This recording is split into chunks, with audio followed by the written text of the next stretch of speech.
Hey guys, welcome back to Sunset Storytime. We are reading J.K. Rowling's Harry Potter and the Sorcerer's Stone.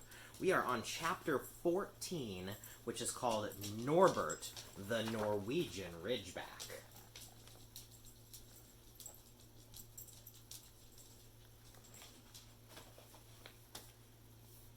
Quirrell, however, must have been braver than they had thought. In the weeks that followed, he did seem to be getting paler and thinner, but it didn't look as though he'd cracked yet. Every time they passed the third-floor corridor, Harry, Ron, and Hermione would press their ears to the door to check that Fluffy was still growling inside. Snape was sweeping about in his usual bad temper, which surely meant that the stone was still safe. Whenever Harry passed Quirrell these days, he gave him an encouraging sort of smile, and Ron had started to tell people off for laughing at Quirrell's stutter. Hermione, however, had more on her mind than the Sorcerer's Stone. She had started drawing up revision timetables and color-coding all her notes. Harry and Ron wouldn't have minded, but she kept nagging them to do the same. Hermione, the exams are ages away. 10 weeks, Hermione snapped. That's not ages. That's like a second to Nicholas Flamel. But we're not 600 years old, Ron reminded her. Anyway, what are you revising for? You already know it all. What am I revising for? Are you mad? You realize we need to pass these exams to get into second year? They're very important. I should have started studying a month ago. I don't know what's gotten into me. Unfortunately, the teachers seemed to be thinking along the same lines as Hermione. They piled so much homework on them that the Easter holidays weren't nearly as much fun as the Christmas ones. It was hard to relax with Hermione next to you, reciting the 12 uses of dragon's blood or practicing wand movements. Moaning and yawning, Harry and Ron spent most of their free time in the library with her, trying to get through all the extra work. I'll never remember this, Ron burst out one afternoon, throwing down his quill and looking longingly out the library window. It was the first really fine day they'd had in months. The sky was a clear, forget-me-not blue, and there was a feeling in the air of summer coming. Harry, who was looking up Dittany in 1000 Magical Herbs and Fungi, didn't look up until he heard Ron say, Hagrid, what are you doing in the library? Hagrid shuffled into view, hiding something behind his back. He looked very out of place in his moleskin overcoat. Well, I'm just looking, he said, in a shifty voice that got their interest at once. And what are you lot up to? He looked suddenly suspicious. You're not still looking for Nicholas Flamel, are you? Oh, we found out who he is ages ago, said Ron impressively. And we know what that dog's guarding. It's a sorcerer's... Shh! Hagrid looked around quickly to see if anyone was listening. Don't go shouting about it. What's the matter with you? There are a few things we wanted to ask you, as a matter of fact, said Harry, about what's guarding the stone apart from Fluffy. Shh! Said Hagrid again. Listen, come and see me later. I'm not promising to tell you anything, mind, but don't go rabbiting about it in here. Students aren't supposed to know. They'll think I've told you. See you later, then, said Harry. Hagrid shuffled off. What was he hiding behind his back? Said Hermione thoughtfully. Do you think it had anything to do with the stone? I'm going to see what section he was in, said Ron, who'd had enough of working. He came back a minute later with a pile of books in his arms and slammed them down on the table. Dragons, he whispered. Hagrid was looking up stuff about dragons. Look at these. Dragon species of Great Britain and Ireland. From Egg to Inferno, a Dragon's Keeper's Guide. Hagrid's always wanted a dragon. He told me so the first time I ever met him, said Harry.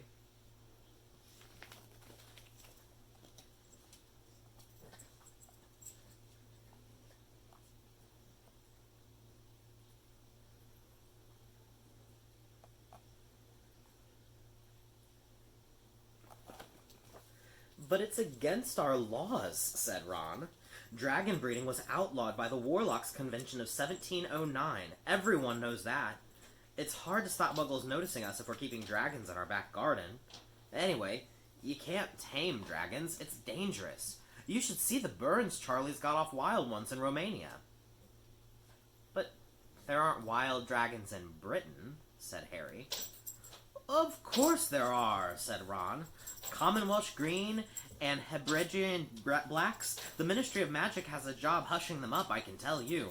Our lot have been putting spells on muggles who've spotted them to make them forget. So what on earth's Hagrid up to? Said Hermione. When they knocked on the door of the gamekeeper's hut an hour later, they were surprised to see that all the curtains were closed. Hagrid called, "Who is it?"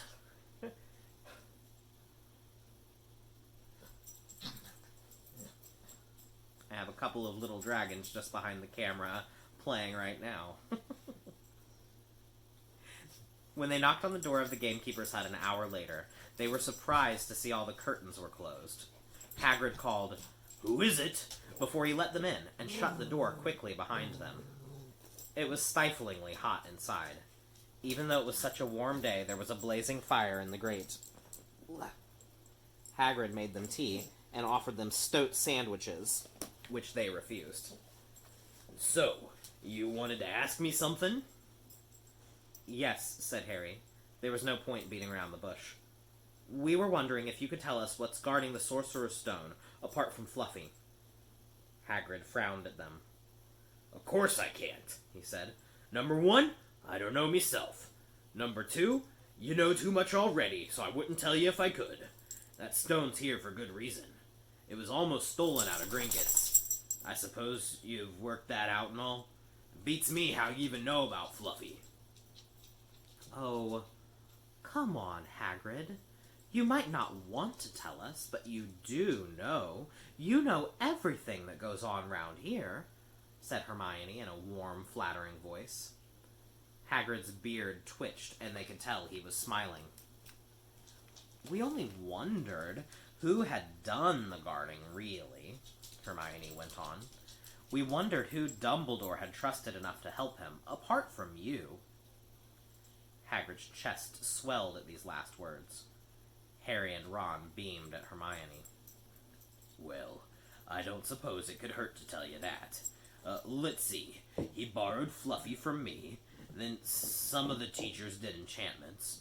Professor Sprout, Professor Flitwick, Professor McGonagall." He ticked them off on his fingers. "Professor Quirrell. And Dumbledore himself did something, of course. Oh, hang on, I've forgotten something. Oh yeah, Professor Snape." "Snape?" "Yeah, you're not still on about that, are you? Look, Snape helped protect the stone. He's not about to steal it." Harry knew Ron and Hermione were thinking the same as he was. If Snape had been in on protecting the stone, it must have been easy to find out how the other teachers had guarded it. He probably knew everything, except, it seemed, Quirrell's spell and how to get past Fluffy. "You're the only one who knows how to get past Fluffy, aren't you, Hagrid?" said Harry anxiously. "And you wouldn't tell anyone, would you? Not even one of the teachers?" "Not a soul knows except me and Dumbledore," said Hagrid proudly. "Well, that's something," Harry muttered to the others. Hagrid, can we have the window open? I'm boiling." "I can't, Harry. Sorry," said Hagrid. Harry noticed him glance at the fire. Harry looked at it too. "Hagrid, what's that?" But he already knew what it was. In the very heart of the fire, underneath the kettle, was a huge, black dragon egg. Said Hagrid, fiddling nervously with his beard. "That's, Where did you get it, Hagrid?" said Ron, crouching over the fire to get a closer look at the egg. "It must have cost you a fortune."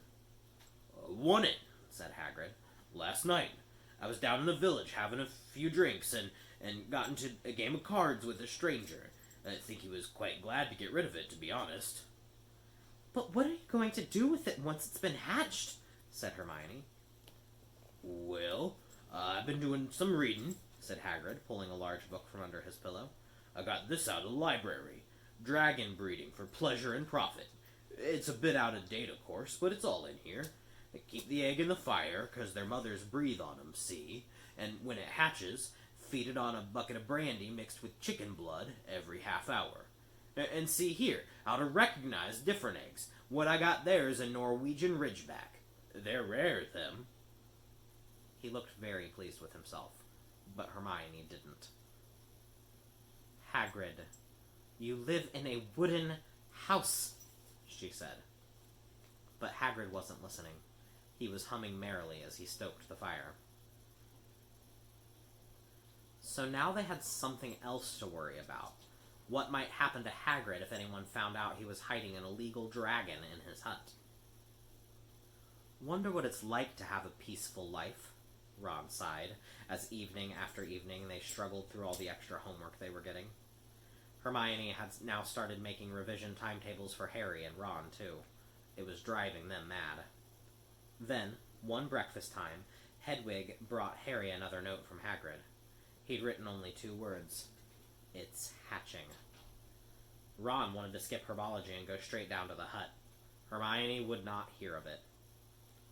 "Hermione, how many times in our lives are we going to see a dragon hatching?" "We've got lessons, we'll get into trouble, and that's nothing to what Hagrid's going to be in when someone finds out what he's doing." "Shut up," Harry whispered. Malfoy was only a few feet away, and he had stopped dead to listen. How much had he heard? Harry didn't like the look on Malfoy's face at all. Ron and Hermione argued all the way to herbology, and in the end, Hermione agreed to run down to Hagrid's with the other 2 during morning break. When the bell sounded from the castle at the end of their lesson, the 3 of them dropped their trowels at once and hurried through the grounds to the edge of the forest. Hagrid greeted them, looking flushed and excited. "It's nearly out." He ushered them inside. The egg was lying on the table. There were deep cracks in it. Something was moving inside. A funny clicking noise was coming from it. They all drew their chairs up to the table and watched with bated breath. All at once, there was a scraping noise and the egg split open. The baby dragon flopped onto the table. It wasn't exactly pretty. Harry thought it looked like a crumpled black umbrella. Its spiny wings were huge compared to its skinny jet body, and it had a long snout with wide nostrils, stubs of horns, and bulging orange eyes. It sneezed. A couple of sparks flew out of its snout. "Isn't he beautiful?" Hagrid murmured. He reached out a hand to stroke the dragon's head. It snapped at his fingers, showing its pointed fangs. "Oh, bless him, look! He knows his mummy," said Hagrid. "Hagrid," said Hermione, "how fast do Norwegian Ridgebacks grow, exactly?" Hagrid was about to answer when the color suddenly drained from his face. He leapt to his feet and ran to the window. "What's the matter?" "Someone was looking through the gap in the curtains. It's a kid. He's running back up to the school." Harry bolted to the door and looked out. Even at a distance, there was no mistaking him. Malfoy had seen the dragon.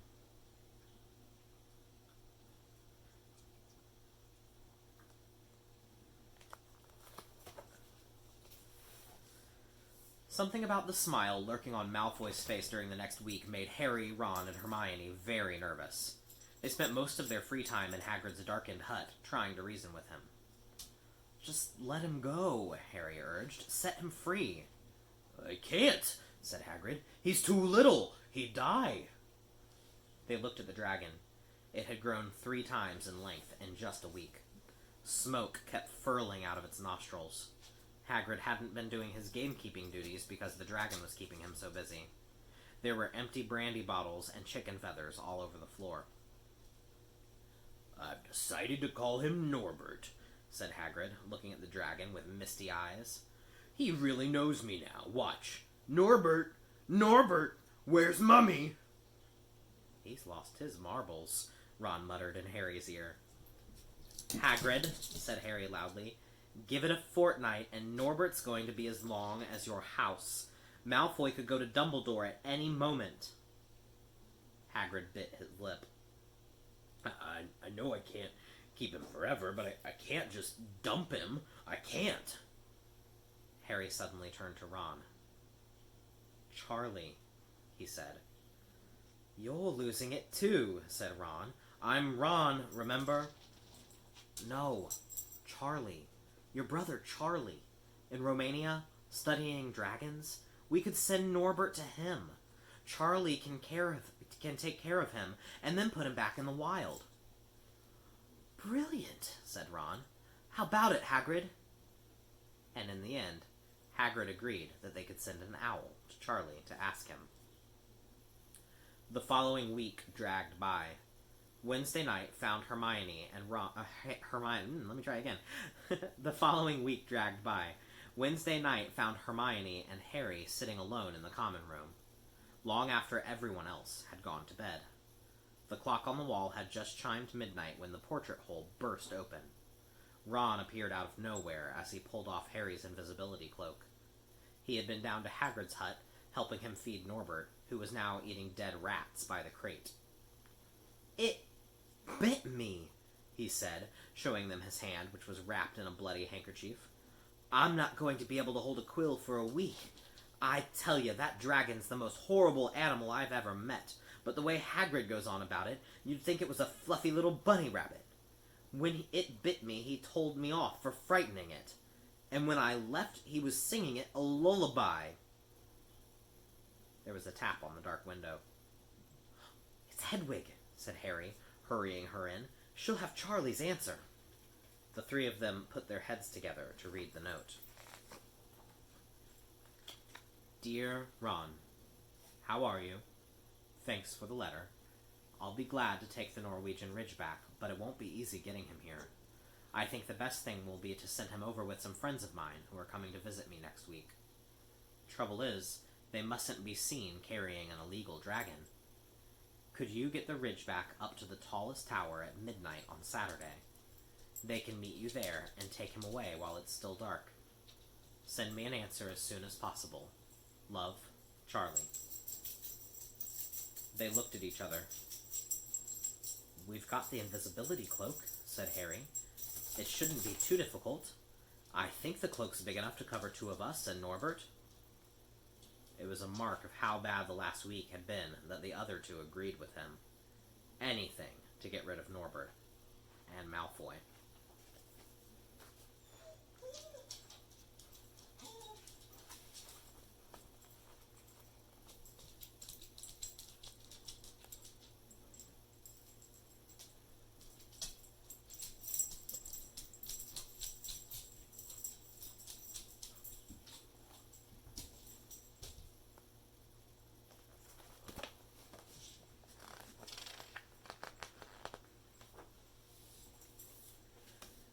There was a hitch.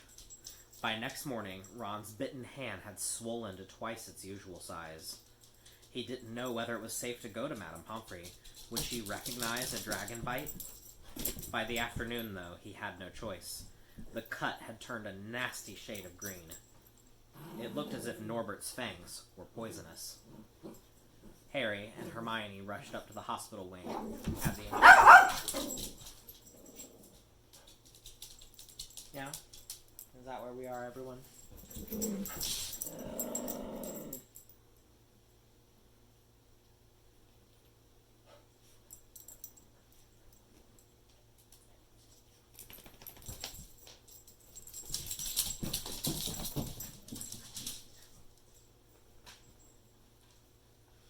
Harry and Hermione rushed up to the hospital wing at the end of the day to find Ron in a terrible state in bed. It's not just my hand, he whispered, although that feels like it's about to fall off. Malfoy told Madame Pomfrey he wanted to borrow one of my books so he could come have a good laugh at me. He kept threatening to tell her what really bit me. I've told her it was a dog, but I don't think she believes me. I shouldn't have hit him at the Quidditch match. That's why he's doing this. Harry and Hermione tried to calm Ron down. It'll all be over at midnight on Saturday, said Hermione, but this didn't soothe Ron at all. On the contrary, he sat bolt upright and broke into a sweat. Midnight on Saturday, he said in a hoarse voice. Oh no. Oh no. I've just remembered. Charlie's letter was in the book Malfoy took. He's gonna know we're getting rid of Norbert. Harry and Hermione didn't get a chance to answer. Madame Pomfrey came over at that moment and made them leave, saying Ron needed sleep. It's too late to change the plan now, Harry told Hermione. We haven't got time to send Charlie another owl, and this could be our only chance to get rid of Norbert. We have to risk it. And we have got the invisibility cloak.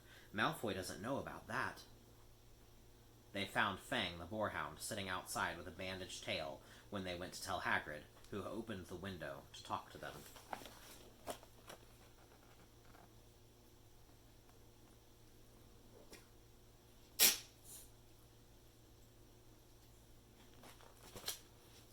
I won't let you in, he puffed. Norbert's at a tricky stage. Nothing I can't handle. When they told him about Charlie's letter, his eyes filled with tears, although that might have just been because Norbert had just bitten him on the leg. It's all right. He only just got my boot. Just playing. He's only a baby, after all. The baby banged its tail on the wall, making the windows rattle. Harry and Hermione walked back to the castle, feeling Saturday couldn't come quickly enough. They would have felt sorry for Hagrid when the time came for him to say goodbye to Norbert, if they hadn't been so worried about what they had to do. It was very dark, and a cloudy night, and they were a bit late arriving at Hagrid's hut because they had to wait for Peeves to get out of their way in the entrance hall, where he'd been playing tennis against the wall. Hagrid had Norbert packed and ready in a large crate. He's got lots of rats and some brandy for the journey, said Hagrid in a muffled voice, and I've packed his teddy bear in case he gets lonely. From inside the crate came ripping noises that sounded to Harry as though Teddy was having his head torn off. Bye-bye, Norbert, Hagrid sobbed as Harry and Hermione covered the crate with the invisibility cloak and stepped underneath it themselves. Mummy will never forget you. How they managed to get the crate back up to the castle, they never knew. Midnight ticked nearer as they heaved Norbert up the marble staircase in the East Hall and along the dark corridors. Up another staircase and another. Every one of Harry's shortcuts didn't make the work much easier. Nearly there, Harry panted as they reached the corridor beneath the tallest tower. Then, a sudden movement ahead of them made them almost drop the crate.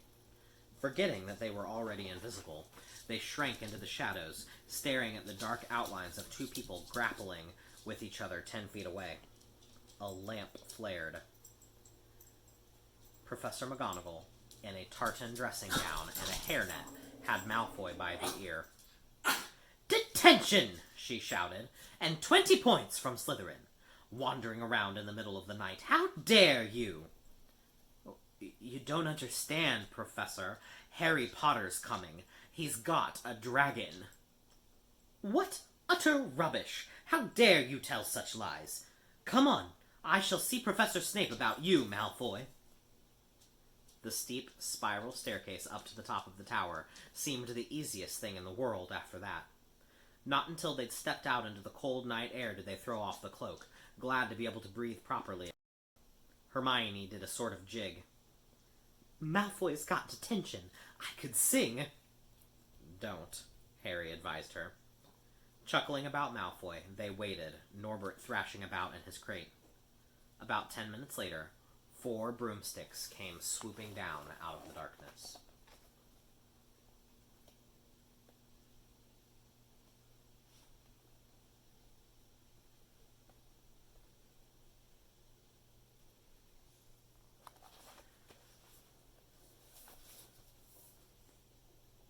Charlie's friends were a cheery lot. They showed Harry and Hermione the harness they'd rigged up so they could suspend Norbert between them. They all helped buckle Norbert safely into it, and then Harry and Hermione shook hands with the others and thanked them very much. At last, Norbert was gone. They slipped back down the spiral staircase, their hearts as light as their hands now that Norbert was off them. No more dragon, Malfoy in detention. What could spoil their happiness? The answer to that was waiting at the foot of the stairs. As they stepped into the corridor, Filch's face loomed suddenly out of the darkness. Well, well, well, he whispered. We are in trouble. They'd left the invisibility cloak on top of the tower. Alright guys, that's the end of that chapter. We'll be back with chapter 15, which is called The Forbidden Forest, probably tomorrow. Thanks so much for tuning in. See you later. Bye!